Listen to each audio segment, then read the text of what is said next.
Insya Allah di lahan Ujung Pancu ini akan dibangun Islamic Boarding School dan Mualaf Center. Ini merupakan wujud kepedulian kita terhadap saudara-saudara kita di perbatasan Aceh untuk menyelamatkan akidah mereka. Marilah kita semua berdonasi untuk membangun sarana dakwah ini.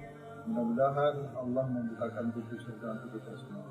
Bila itu Assalamualaikum warahmatullahi wabarakatuh.